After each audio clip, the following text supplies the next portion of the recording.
Alhamdulillah, wassalatu wassalamu ala rasulillah wa ala alihi wa sahbihi wa mawala. La hawla wa la quwwata illa billah. Asyhadu an la ilaha illallah wahdahu la syarika lah wa asyhadu anna Muhammadan abduhu wa rasuluhu la nabiyya ba'dah. Amma ba'du. Sebelumnya ngapunten nggih Bapak Ibu semuanya, mohon izin untuk saya duduk di sini. Alhamdulillahirabbil alamin. Pada pagi hari ini kita masih diberi kesempatan oleh Allah Subhanahu wa taala untuk menghadiri majelis, untuk menghadiri acara yang insya Allah bisa memberikan kemanfaatan, kalaupun tidak bagi orang lain, minimal bisa memberikan manfaatan bagi diri kita sendiri, terutama saya pribadi.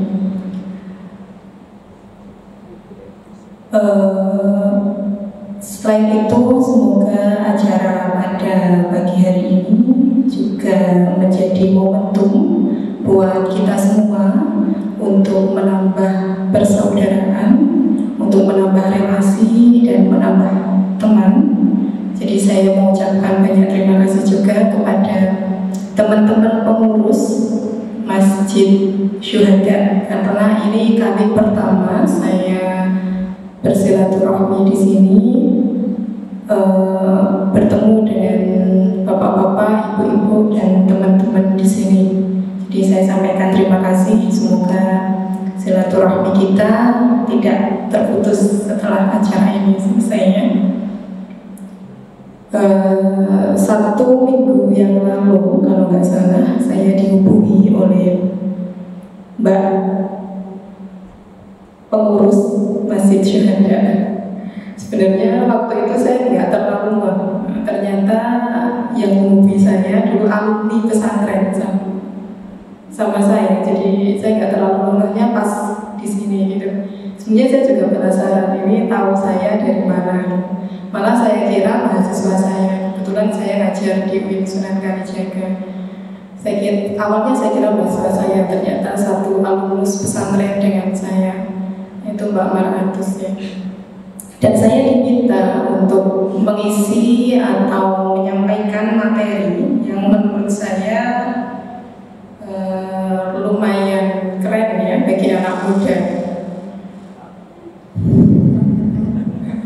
TikTok Bapak, terus TikTok buatan lagi pribon ini. Ibu-ibu ini buatan kertas TikTok ya. Besok. Ini berarti pengurusnya yang salah pilih tema ya. Ya nggak apa-apa, ya kersane kertas ya Pak ya. Jadi temanya itu adalah transformasi menjadi, ini kenapa muslimah saja, harusnya muslimah, soalnya di sini juga ada bapak-bapak dan juga mas-mas. Transformasi menjadi muslimah yang taat di tengah kempanan TikTok. Ya nggak apa-apa, meskipun nggak tahu TikTok, tapi minimal pernah dengar ya Pak ya. Alhamdulillah. Padahal saya juga tidak menggunakan TikTok. Ini kurang survei berarti. Saya bukan pengguna TikTok sebenarnya. Jadi di HP saya itu tidak ada aplikasi TikTok. Di saat aplikasi TikTok ini diminati oleh masyarakat Indonesia gitu, saya malah nggak terlalu minat. Sebenarnya bukan tanpa sebab, ada sebabnya. Kenapa saya tidak minat dengan aplikasi TikTok atau tidak tertarik gitu? Mungkin ini yang dialami oleh bapak-bapak sama ibu-ibu juga, nggak perlu untuk menginstal. Kenapa saya tidak tertarik? Sebenarnya bukan karena nggak tertarik sih ya. Jadi ketika aplikasi ini datang di Indonesia atau hadir di Indonesia di tengah masyarakat kita, kira-kira tahun berapa? Kira-kira tahun 2016 atau 2017, posisi saya masih di pesantren. Jadi saya masih menjadi salah satu santri yang ada di Jogja. Selain menjadi santri, saya juga masih dalam proses menempuh pendidikan S2. Jadi saya juga mahasiswa. Di pesantren saya juga sibuk jadi pengurus, pengajar, dan waktu itu juga masih dalam proses penyelesaian hafalan gitu. Jadi nggak ada waktu, ibaratnya nggak ada waktu saja, nggak ada waktu untuk melakukan hal-hal yang menurut saya kurang begitu memberikan kemanfaatan buat saya. Nah, intinya gitu. Kenapa saya tidak memakai aplikasi ini? Kalau media sosial yang lainnya saya pakai, Instagram saya pakai. Kalau Instagram ngertos ya. Kalau Instagram saya pakai, cuma kalau TikTok saya nggak pakai. Karena waktu saya habis buat kegiatan-kegiatan yang positif. Sebenarnya itu triknya. Kalau ditanya bagaimana trik menjadi muslimah yang taat di era kebaran TikTok, yaitu jawabannya sibukkan diri kita dengan hal-hal yang positif. Ya, ibu-ibu sama bapak-bapak kan sudah sibuk dengan pekerjaan masing-masing, ya kan? Yaitu kegiatan yang positif, mencari nafkah, menghidupi keluarga, kan itu kan kegiatan yang positif. Kalau yang mahasiswa, berarti yang disibukkan dengan kegiatan-kegiatan yang positif kemahasiswaan. Di masjid ini juga termasuk kegiatan-kegiatan yang positif. Kayak gitu nanti pasti lama-kelamaan juga tidak akan terbawa arus. Ibaratnya seperti itu. Jadi triknya seperti itu saja sih. Udah selesai kajian.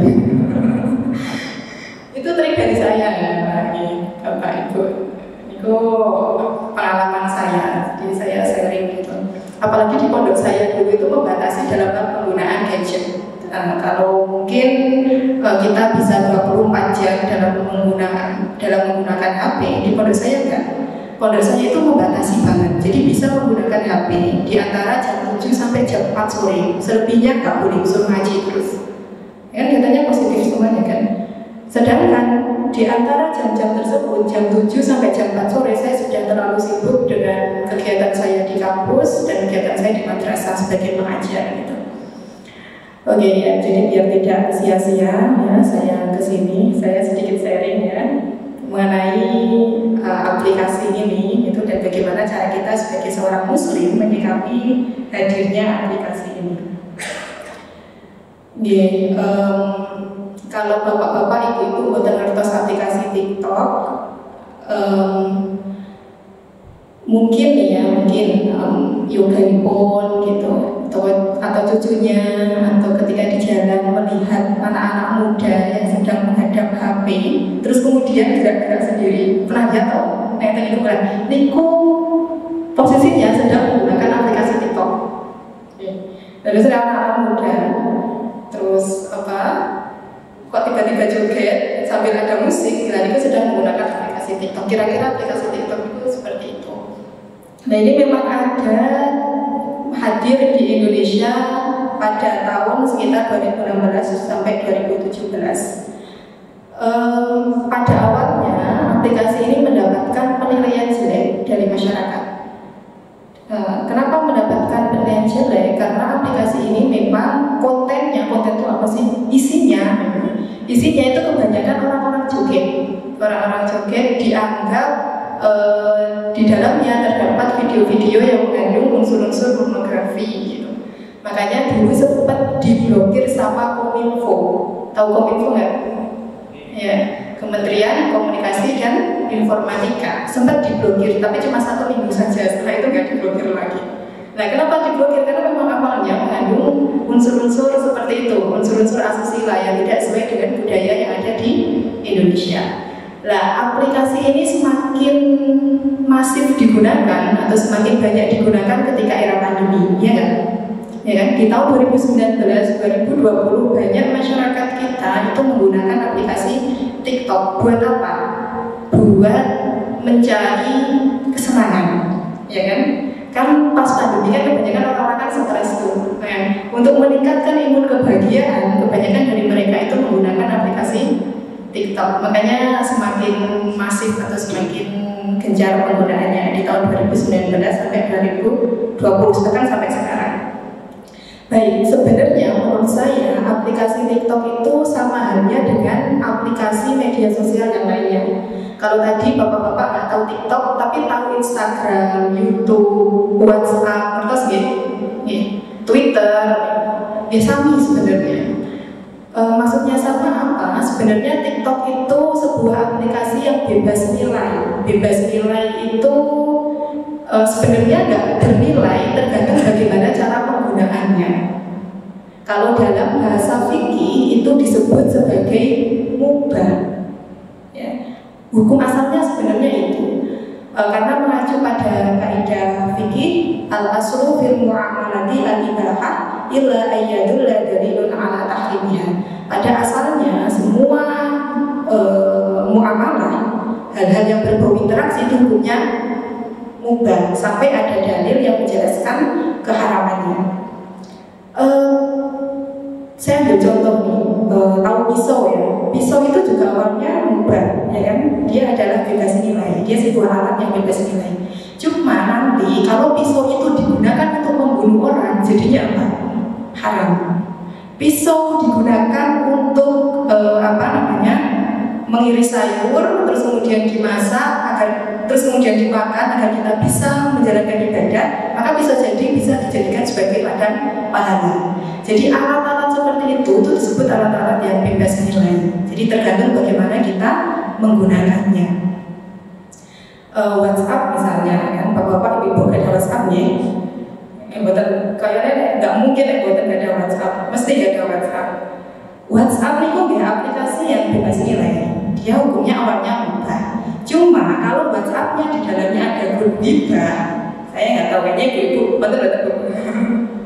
Di dalamnya ada grup ghibah yang digunakan untuk membicarakan kejelekan-kejelekan orang lain, menyebarkan fitnah. Jelas itu menjadi haram, kan gitu. Tapi kalau seandainya grup WhatsApp-nya digunakan untuk hal-hal yang positif, untuk menjalin persaudaraan, untuk menyebarkan kebaikan, untuk mengedukasi orang, jelas nanti WhatsApp itu bisa dijadikan sebagai ladang pahala atau bisa menjadi sunnah bagi kita. Nah, TikTok juga seperti itu. TikTok itu sebenarnya dia bebas nilai dan bisa kita gunakan secara negatif dan bisa juga digunakan secara positif gitu. Kalau bisa ya harusnya yang negatif memang harus tidak kita gunakan.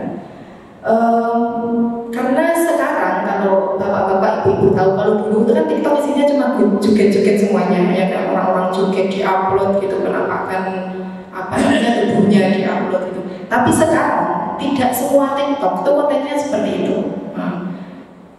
Kayaknya di Instagram, kayaknya mas pengurus ini pakai TikTok nggak? Pakai ya? Nggak pakai. Kalaupun pakai nggak apa-apa, tapi diisi konten-konten yang bermanfaat, konten-konten dakwah, konten-konten yang bisa mengedukasi masyarakat, kan gitu. Sekarang ada tokoh-tokoh tertentu yang memanfaatkan TikTok untuk berdakwah. Kenapa? Karena remaja-remaja sekarang itu banyak menggunakan aplikasi TikTok. Jadi itu dimanfaatkan oleh tokoh-tokoh tertentu untuk mengedukasi masyarakat, terutama remaja. Nah, itu berarti menggunakan TikTok sebagai hal-hal yang positif. Jadi yang dari sini kan TikTok akhirnya bisa menjadi ladang pahala bagi kita, kan gitu. Ya intinya seperti itu.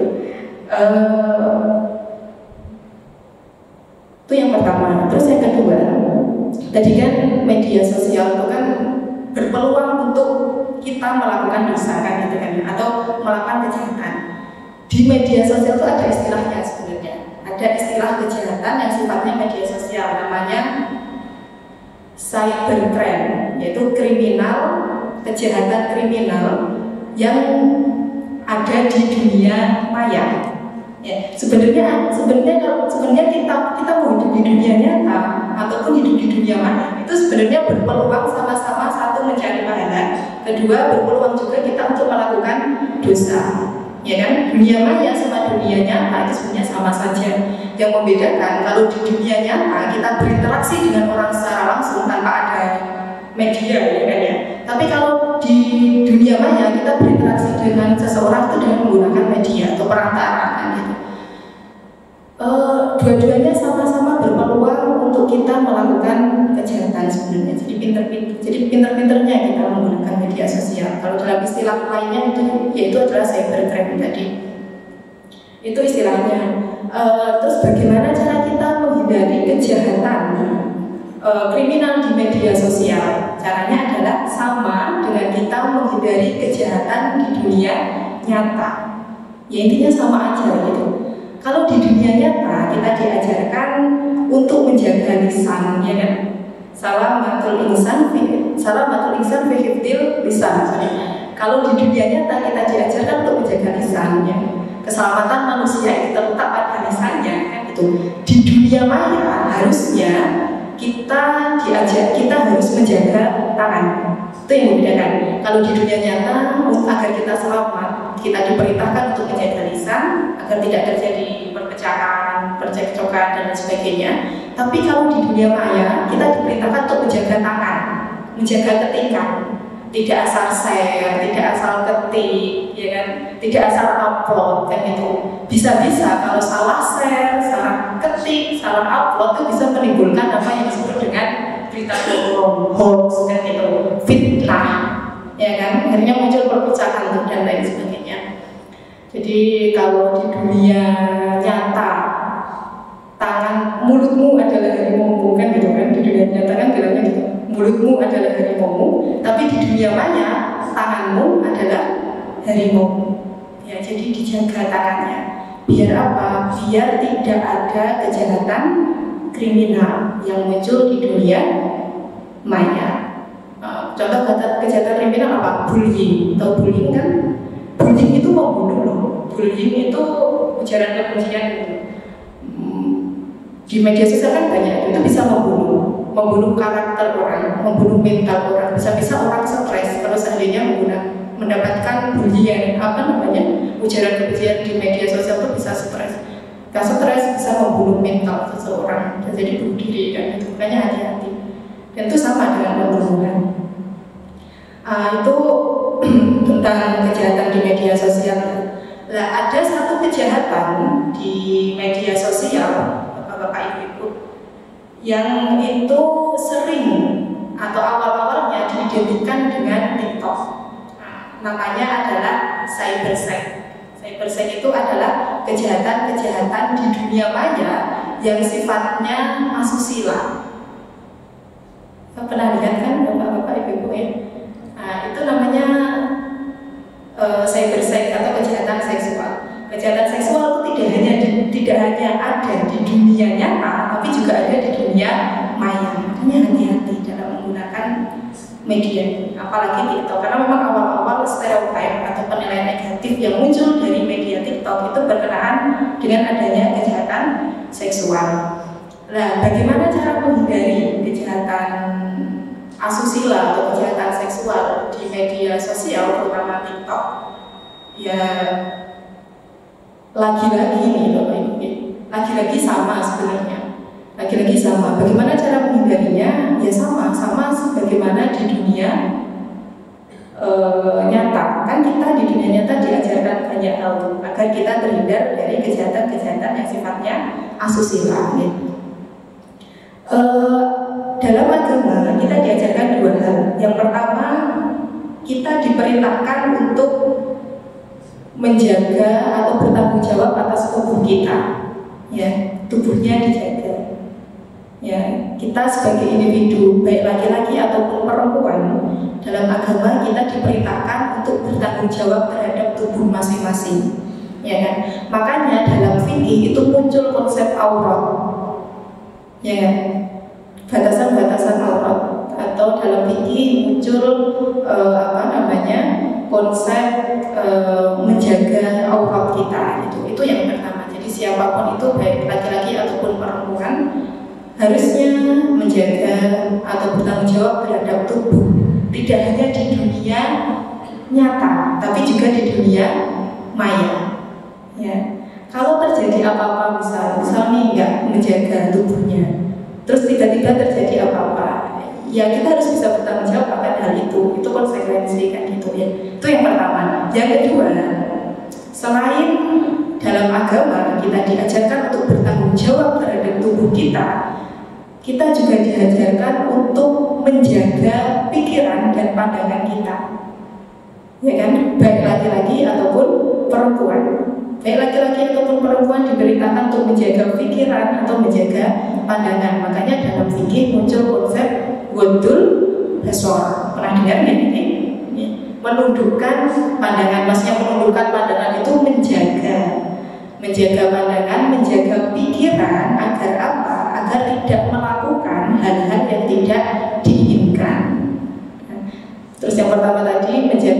bertanggung jawab atas tubuh. Kenapa? Agar tidak terjadi hal-hal yang tidak diinginkan. Dua ini harus balance. Ya, dua ini harus balance. Nggak bisa hanya salah satunya saja. Misal nih, yang satu sudah bertanggung jawab terhadap tubuh mereka, cuma yang satunya tidak bisa bertanggung jawab atas pikiran mereka, tidak mampu menundukkan pandangan. Peluang adanya kejahatan asusila tetap masih ada kan? Tetap masih. Buktinya banyak pelecehan-pelecehan yang terjadi di pesantren. Padahal santrinya sudah menjaga tubuh mereka, ya kan? Banyak pelecehan di madrasah. Kenapa? Padahal siswanya sudah menjaga atau bertanggung jawab terhadap tubuh mereka. Jadi dua-duanya harus balance. Ya, harus menjaga, pertama harus bertanggung jawab terhadap tubuh kita, yang kedua tetap harus bertanggung jawab terhadap apa yang kita lihat dan apa yang kita pikirkan. Itu memang itu yang sering diajarkan oleh agama kita. Sebenarnya kan timpang ya, biasanya hanya dibebankan ke satu saja, satunya enggak. Sebenarnya kan gitu. Ini dua-duanya harus balance, harus disikapi secara sama. Oke, yang pertama saya bahas satu persatu. Yang pertama yaitu tentang tanggung jawab terhadap tubuh. Ini tanggung jawab terhadap tubuh seharusnya semuanya ya, nggak hanya perempuan saja. Di media sosial yang nggak boleh joget-joget perempuan, laki-lakinya pun nggak bisa. Dua-duanya tetap harus nggak bisa, karena laki-laki pun juga berpeluang mendapatkan perlakuan asusila juga, ya kan? Ya, jadi laki-laki atau perempuan harus bertanggung jawab atas tubuhnya masing-masing. Ini berdasarkan Quran Surat Al-Ahzab ayat 59. Nah, meskipun ayat ini konteksnya atau redaksinya berkaitan dengan perempuan, tapi harusnya juga bisa diterapkan untuk laki-laki ya. Dan tidak ada ayukrofna fala yudain. Bilang ayatnya seperti itu. Kenapa kita harus menjaga tubuh kita, bertanggung jawab atas tubuh kita? Yaitu karena ini kan ayatnya tentang aurat ya. Kenapa kita diperintahkan untuk menutup aurat? Pertama, untuk atau itu sebagai identitas manusia terhormat. Jadi kalau seandainya kita membuka aurat, kita itu seperti manusia yang tidak terhormat. Jadi untuk menjaga kehormatan kita sebagai manusia agar tidak mendapatkan perlakuan-perlakuan yang tidak senonoh. Itu yang pertama. Yang kedua, agar tidak diganggu tadi, agar kita tidak diganggu atau tidak dilecehkan. Itu mengenai konsep bertanggung jawab atas tubuh kita. Yang kedua, selain harus bertanggung jawab, kita diajarkan untuk selalu menjaga pandangan dan juga menjaga pikiran. Ya, ini berdasarkan Quran Surat An-Nisa ayat 14. Ini sebenarnya ayat tentang fitnah ya, dan subjeknya perempuan. Maksudnya yang dianggap fitnah itu perempuan, padahal laki-laki pun juga bisa menjadi fitnah bagi perempuan. Perempuan bisa menjadi fitnah bagi laki-laki, laki-laki juga sebaliknya gitu.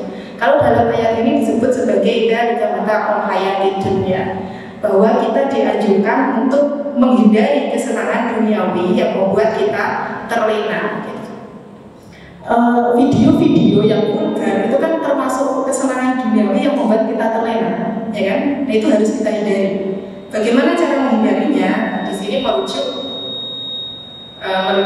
kepada Quran Surat An-Nur ayat 30 sampai ayat 31. Di sini yang tentang ayat ini bercerita tentang menjaga pandangan ya. Kalau bahasa fikihnya adalah gudul basor gitu. Kalau ayat 30 ini ditujukan kepada laki-laki, sedangkan ayat 31 ditujukan kepada perempuan. Jadi baik laki-laki ataupun perempuan diperintahkan untuk menjaga pandangan dan pikiran. Kalau ayat 30 bunyinya qul lil mu'minina yaghuddu min absarihim wa yahfazu furujahum. Katakanlah kepada orang-orang mukmin laki-laki untuk menjaga pandangan mereka dan menjaga farji mereka. Kalau Quran Surat An-Nur ayat 31 ini diperuntukkan kepada perempuan, jadi perempuan juga harus menjaga pandangannya. Wa qul lil mu'minati yaghuddna min absarihinna wa yahfazna furujahunna wa la yubdina zinatahunna illa ma dhahara minha. Katakanlah kepada mukmin perempuan untuk menjaga pandangan mereka dan juga menjaga farji mereka dan tidak menampakkan perhiasan mereka kecuali yang biasa nampak. Ini kalau di dunia nyata. Di dunia maya sebenarnya sama saja ya. Kalau misalnya nih bapak-bapak, ibu-ibu, mbak-mbak, mas-mas semuanya buka media sosial, ya, buka media sosial apapun itu ya, nggak hanya TikTok, buka Instagram, buka YouTube, buka Facebook itu, tiba-tiba di beranda itu muncul video yang ya udah di skip saja, nggak usah dilihat. Itu salah satu bentuk kita menjaga pandangan dan pikiran kita, kan gitu kan, di skip. Terus nih di saat teman-temannya sedang joget-joget menampakkan auratnya gitu, ya udah, salah satu upaya kita untuk bertanggung jawab dengan tubuh kita, nggak usah ikut-ikut joget-joget untuk menampakkan aurat kita. Dua-duanya harus dilakukan, harus balance gitu, agar terhindar tadi disebut dengan cyber sex atau kejahatan asusila di dunia maya. Terus pertanyaannya, kalau dua-duanya nggak bisa, mau ngapain? Misalnya nggak bisa, pas buka medsos muncul video-video kayak gitu, terus sayang nih kalau di-skip gitu, cuci mata misal gitu, kan susah tuh menghindari gitu ya. Atau kayaknya asik deh kalau ikut joget-joget, kan susah juga dihindari. Perintah kalau dalam usul fikih ada istilahnya darul mafasid muqaddamun ala jalbil masolih, menolak kemadaratan itu lebih utamakan daripada mengambil kemanfaatan. Ya udah, nggak usah diinstal aplikasinya, diuninstall saja dari HP gitu. Ya itu kalau kita sedang menghadapi yang misal tadi ada satu barang ini bebas nilai, dia bisa bernilai masolih ya, tapi dia juga bisa menjadikan kemadaratan gitu. Sebenarnya yang harus kita lakukan itu adalah mengambil kemaslahatannya, ya kan, sebagai seorang muslim yang taat kita harus mengambil kemaslahatannya. Cuma ternyata susah gitu mengambil kemaslahatannya, kita masih tidak mampu gitu. Ya udah, darul mafasid, kita harus menolak kemadaratan itu lebih diutamakan daripada mengambil kemanfaatan. Ya udah, sama sekali kita nggak usah mempunyai aplikasi itu solusi terakhir ya. Jadi nggak usah diinstal kalau takut misalkan gitu. Tapi sekali lagi apapun itu kan tergantung diri kita ya. Bagaimana kita bisa mengambil kemaslahatan terhadap sebuah alat apapun yang telah diciptakan untuk kita semuanya. Karena TikTok itu salah satu bentuk kemajuan yang yang sekarang kita hadapi di era modern gitu ya, mau nggak mau harus kita terima tadi ya, dengan cara yang positif. Ya mungkin sampai jam berapa Pak? Jam 10 sampai jam 9. Ini udah jam setengah 9 ya. Mungkin itu ya Bapak-bapak, Ibu-ibu, yang sedikit saya berbagi. Ini saya sebenarnya berbagi pengalaman, kan tadi kan saya cerita tentang bagaimana saya menghadapi fenomena ini gitu. Pasti Bapak-bapak, Ibu-ibu semuanya juga memiliki pengalaman yang berbeda. Monggo ingkang badhe derek sharing, derek diskusi, wonten pertanyaan, monggo silakan ditanyakan. Nih, saya serahkan kepada Mbak Maratus. Silakan kepada jemaah yang ingin bertanya.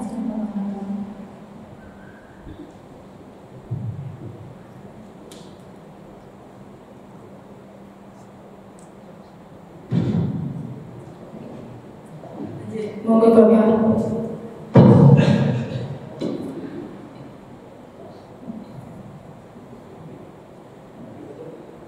Assalamualaikum warahmatullahi wabarakatuh. Bertanya,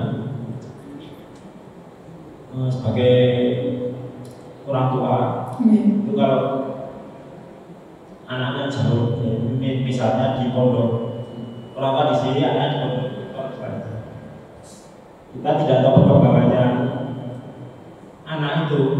Cuma kita dari laporan dari ustadznya, oh si anak ini gini. Dan ternyata dia di luar pengetahuan itu menggunakan aplikasi TikTok itu. Nah, terkait dengan tema ini, itu terus kalau di depan orang tuanya itu baik-baik saja, ya seperti anak soleh lah gitu.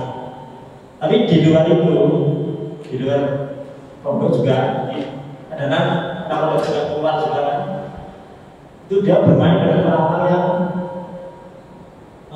ya itu TikTok itu tadi, yang juga itu kita sadar bahwa mencikapi itu bagaimana gitu, atau harus dengan ustaz dan paling apa ustaznya atau gimana. Tapi ada yang melihat bahwa oh si A ini kalau di luar pondok ini dia juga di luar itu bagaimana? Assalamualaikum warahmatullahi wabarakatuh. Waalaikumsalam warahmatullahi wabarakatuh. Langsung dijawab ya, Bapak. Nggih. Putra pun sampun mahasiswa napa tasih pelajar.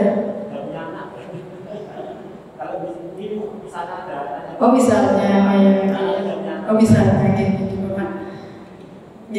Kebetulan saya sebenarnya juga pengurus pondok sebelumnya. Jadi sebelum saya di UIN, jadi saya tuh baru boyong tuh 1 tahun yang lalu dari pondok pesantren. Kenapa saya boyong? Karena saya di UIN Sunan Kalijaga. Sebelum saya boyong, saya masih aktif ngurusin anak-anak pondok. Jadi saya pengurus juga. Yang saya urusin itu anak-anak yang masih labil, anak-anak yang masih labil. Jadi anak-anak SMP, anak-anak SMA itu kan masih labil, masih perlu yang namanya kontrol. Perlu yang namanya kontrol. Tapi kalau udah mahasiswa kan udah dewasa, mereka sudah bisa memikirkan, bisa membedakan mana yang baik, mana yang salah, mana yang mendatangkan kemanfaatan bagi dirinya dan mana yang tidak. Itu kalau mahasiswa dia sudah dianggap mumayyiz dan itu. Tapi kalau anak SD, anak SMP atau remaja SMA usia 16-17, mereka masih sangat labil dan masih belum bisa membedakan mana yang baik untuk dirinya atau tidak. Jadi belum bisa memilah-milah.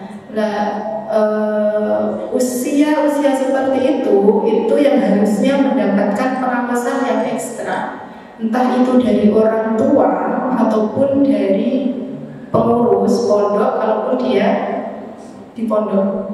Makanya hampir semua pesantren, sepertinya hampir semua pesantren yang ada di Indonesia, untuk anak pelajar berarti kan usia SMP, SMA itu biasanya dilarang menggunakan HP. Tidak boleh membawa HP, gitu? Ya karena belum bisa memilah-milah mana yang baik, mana yang tidak. Dan biasanya pun kalau seandainya menghubungi ke orang tua, biasanya tuh disediakan HP dari pondok. Tapi HP-nya apa yang tiru-tiru. HP saya boten kamera nih, HP saya boten aplikasi nih. Jadi saya ngomong di dalam telepon kali SMS. Itu salah satu upaya sebenarnya. Salah satu upaya agar tidak terjadi hal-hal yang tidak diinginkan kepada anak didik yang ada di pesantren, gitu. Sepengalaman saya, selama dia di pesantren dan tidak membawa HP, insya Allah aman. Cuma yang seringnya menjadi masalah itu malah ketika pulang, ketika wangsul, Bapak Ibu. Kok tiba-tiba buat teman-teman saya kontrol gitu kan ya. Terus tiba-tiba pulang upload di media sosial dengan video-video yang nyeleneh. Terus kita konfirmasi sebagai pengurus kan mengonfirmasi gitu ya, karena kita masih bertanggung jawab terhadap anak didik kita. Kita tanya ke orang tuanya akhirnya, Bapak, punten niki kok yo gani ngupload atau mainan. Ya mainan sebenarnya nggak apa-apa, cuma yang bermasalah kalau menggunakannya secara negatif kan itu kekerasan ternyata tadi berbeda. Malasannya itu playing victim, Bapak. Atas playing victim betul. Playing victim itu melempar kesalahan. Jadi jawabannya biasanya gini, ini anak saya sudah jauh-jauh saya pondokkan, tapi kok masih melakukan hal seperti itu. Jadi memang pengurus yang disalahkan. Sekali lagi itu sebenarnya tanggung jawab semuanya, termasuk tanggung jawab orang tua. Ya ketika orang tua tahu, ya harusnya diingatkan gitu ya. Kita di pesantren sebagai orang tua, sebagai pengurus juga mengingatkan gitu. Karena tadi di usia-usia itu kan di usia labil, masih di usia labil, dia masih suka terbawa arus A, B, C kayak gitu. Jadi ketika dia berada di luar pesantren, ketika temannya melakukan ini pasti ikut-ikutan. Ya, meskipun dia sudah lama di pesantren ya, misal sudah 3 tahun di pesantren, kalau dia keluar saya pastikan pasti ikut-ikutan karena tadi masih labil gitu. Makanya perlu yang namanya pengawasan bareng-bareng. Sebagai orang tua perlu melakukan pengawasan, sebagai pengurus pondok misalnya dia juga perlu melakukan pengawasan. Ketika di sekolahan sebagai guru dia juga perlu melakukan pengawasan. Karena tadi usia-usia segitu memang usia-usia belum bisa membedakan gitu kan. Dan kata Bapak, anak-anak saya juga banyak di pesantrennya. Tapi sekali lagi kita kembalikan kepada diri kita gitu sebagai pengurus dan juga sebagai orang tua gitu. Kira-kira seperti itu ya Bapak. Saya mau jawab anak saya juga belum punya anak jadinya enggak. Saya menjawab dalam versi saya sebagai pengurus mawon ya, bukan versi saya sebagai orang tua.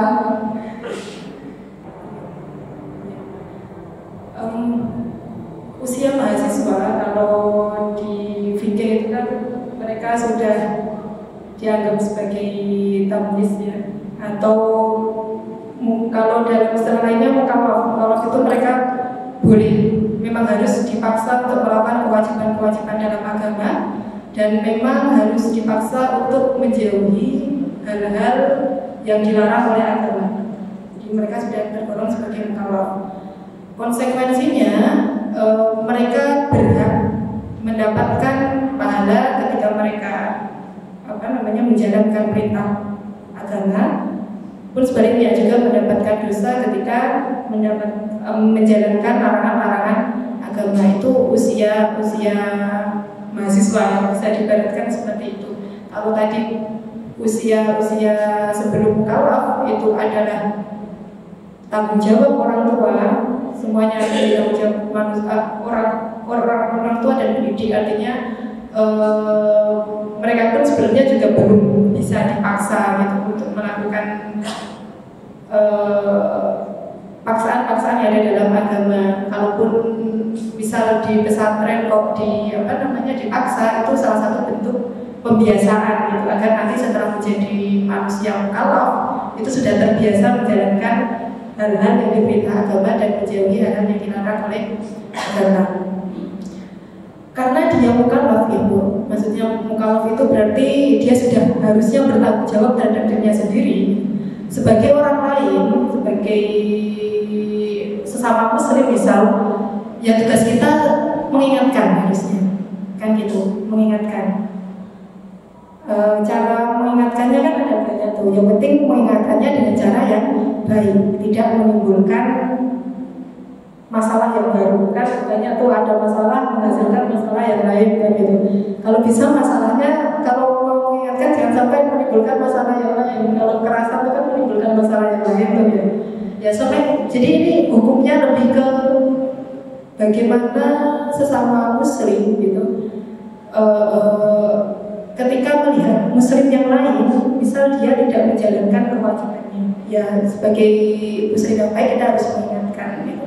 Termasuk itu misal ketika melihat mahasiswanya yang ngekos di tempat ibu terus tiba-tiba melakukan perbuatan-perbuatan yang dilarang oleh agama, ya alangkah baiknya diingatkan kan gitu.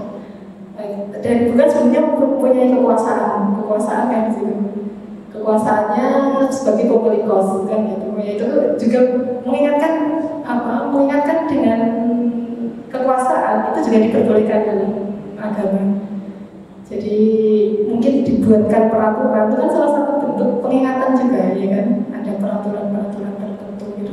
Tapi ya tadi kalaupun misal nggak bisa, ya udah berarti itu dikembalikan kepada masing-masing. Karena apa? Karena mereka harusnya sudah bisa bertanggung jawab terhadap diri mereka sendiri. pun saya sebenarnya Bu, ketika saya di kampus, ketika melihat mahasiswa ya selagi saya bisa mengingatkan dengan cara yang baik akan saya ingatkan. Cuma kalau seandainya sudah berada di luar kontrol saya, itu ternyata sudah tidak mampu, ya udah, dan itu menjadi tanggung jawab mereka sebagai individu, sebagai muslim, sebagai mukallaf yang memang mereka harusnya memang sudah mengetahui porsi-porsinya ya, mana yang harus dilakukan dan mana yang tidak harus dilakukan. Kira-kira seperti itu gitu. Kalau sudah mahasiswa memang susah. Saya di pesantren itu sebenarnya juga ada santri-santri dua bisa jadi pengurus, santri-santri saya mahasiswa juga banyak gitu. Nah tapi ya di luar kontrol juga ada. Yang di pesantren saya masih berada di luar kontrol saya ada gitu. Apalagi yang mungkin di kos atau di luar pesantren gitu. Mungkin itu ya Bu, kalau berdasarkan pengalaman saya atau sharing saya gitu. Memang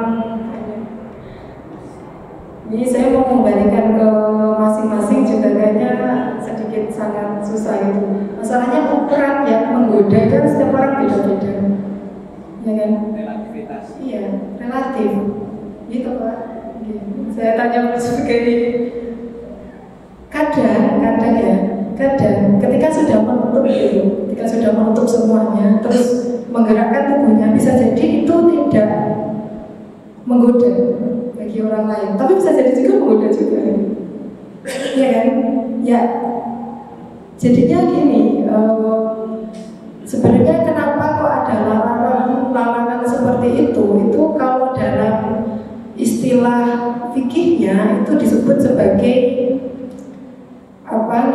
satu darah, yaitu menutup agar tidak terjadi hal-hal yang tidak diinginkan. Penutupan ini biasanya kalau dalam tradisi ulama fikih itu tergantung konteksnya gitu, batasan-batasannya apa, seperti apa itu tergantung kondisi sosialnya. Kalau kita di Indonesia ya perlu tuh juga dilakukan survei juga harusnya. Kira-kira konten seperti itu dianggap menggoda tidak? Kalau itu dianggap menggoda, jelas, ya kan? Itu termasuk kalau dalam Al-Quran mata syahwat kan gitu, hubus syahwat minan nisa ila akhirih. Itu termasuk syahwat, termasuk mata hayat dunia. Tapi kalau seandainya tidak menggoda, kan tadi kan tergantung ya, tergantung. Kalau tidak menggoda, ya sebenarnya tidak apa-apa. Saya tanya dulu, kira-kira seperti itu menggoda betul ya? Oh menggoda, impor berarti benar salah. Ukurannya kan menggoda, tapi kalau tanya ukuran menggoda itu kan relatif, ya kan? Makanya kenapa kok batasan aurat itu beda-beda, ya kan? Ulama fikih kan batasan aurat kan beda-beda. Ada yang bilang semuanya aurat, bahkan muka tangan itu juga aurat. Ada yang bilang aurat itu selain telapak tangan sama muka. Ada yang bilang sini sampai pergelangan itu tidak termasuk aurat. Pergelangan kaki juga ada yang bilang tidak termasuk aurat kan gitu. Karena tadi ukuran-ukuran menggoda di setiap tempat itu beda-beda. Dan ini juga yang terjadi di tradisi fikih gitu. Kalau ulama sebagian ulama Hanafiyah bilangnya ini nggak aurat ini. Sampai pergelangan tangan, kaki sampai pergelangan kaki juga bukan aurat. Tapi kalau menurut ulama Syafi'iyah itu aurat. Karena tempatnya Imam Syafi'i sama tempatnya Imam Hanafi beda tempat. Dan ukurannya akhirnya kan beda kan, satu darah, cara pencegahannya juga berbeda. Nah, kenapa kok tadi saya bilang kita harus menjaga diri kita, itu adalah salah satu bentuk menanggulangi hal-hal yang tidak diinginkan dalam fikih disebut dengan sadad daroe. Nah, gitu. Kalau ditanya hukumnya seperti apa, kan ada yang bilang menggoda gitu, ya berarti dia termasuk syahwat kan gitu. Mendingan dihindari, ya lebih baik dihindari gitu aja. Yang namanya lebih baik itu kan ya pasti itu yang lebih baik juga buat kita gitu. Mungkin seperti itu ya Mbak ya jawaban dari saya. Saya juga tidak berat tuh melarang kan gitu. Soalnya bisa jadi mereka memiliki cara berpikir yang berbeda. Saya sudah menutup aurat, saya tidak melakukan penggodaan. Biasanya seperti itu kan. Ya, makanya saya juga tidak berat. Karena apa tadi ukurannya berbeda-beda. Itu ya. Saya juga mohon maaf ya bapak-bapak, ibu-ibu, tapi ada salah kata atau ada yang kurang berkenan ya. Semoga bermanfaat kepada kita semua. Kita tutup doa saja. Bismillahirrahmanirrahim. Allahumma arinal haqqa haqqan warzuqna ittiba'ah wa arinal batila batila warzuqna ijtinabah. Amin ya rabbal alamin. Doa paling singkat buat menutup majelis dan gitu. Itu doa semoga kita diperlihatkan kebaikan ya. Namun ketika ada kebatilan semoga kita ada yang mengingatkan ya. Kita sebagai manusia kadang tidak tahu kan gitu ya. Terima kasih ya Bapak Ibu semuanya. Saya akhiri. Assalamualaikum warahmatullahi wabarakatuh.